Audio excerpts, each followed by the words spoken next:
केंद्रीय कृषि एवं किसान कल्याण मंत्री शिवराज सिंह चौहान ने पश्चिम बंगाल के उत्तर 24 परगना स्थित भारतीय कृषि अनुसंधान परिषद के केंद्रीय पटसन एवं समवर्गीय रेशा अनुसंधान संस्थान का दौरा किया। इस दौरान उन्होंने संस्थान में चल रहे अनुसंधान कार्यों का विस्तार से अवलोकन किया और वैज्ञानिकों से विभिन्न परियोजनाओं की जानकारी प्राप्त की।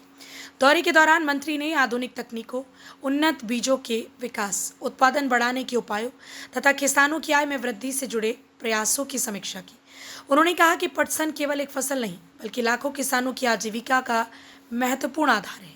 इसलिए इसकी खेती को अधिक लाभकारी, आधुनिक और टिकाऊ बनाना समय की आवश्यकता है।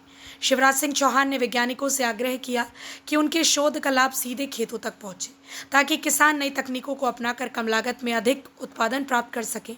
उन्होंने इस बात पर भी बल दिया कि पर्यावरण के अनुकूल प्राकृतिक रेशों की बढ़ती वैश्विक मांग को देखते हुए पटसन के क्षेत्र में भारत के पास अपार संभावनाएं हैं।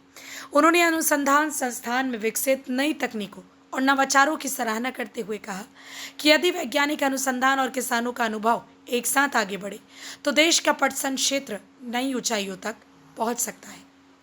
केंद्र सरकार का लक्ष्य किसानों की आय बढ़ाने के साथ साथ प्राकृतिक रेशों को बढ़ावा देना और कृषि को आधुनिक तकनीकों से जोड़ना है। इसी दिशा में अनुसंधान संस्थानों की भूमिका अत्यंत महत्वपूर्ण मानी जा रही है। विशेषज्ञों का भी मानना है कि नई शोध आधारित तकनीकों के व्यापक उपयोग से आने वाले वर्षों में पटसन उत्पादन, गुणवत्ता और निर्यात तीनों क्षेत्रों में उल्लेखनीय वृद्धि संभव है।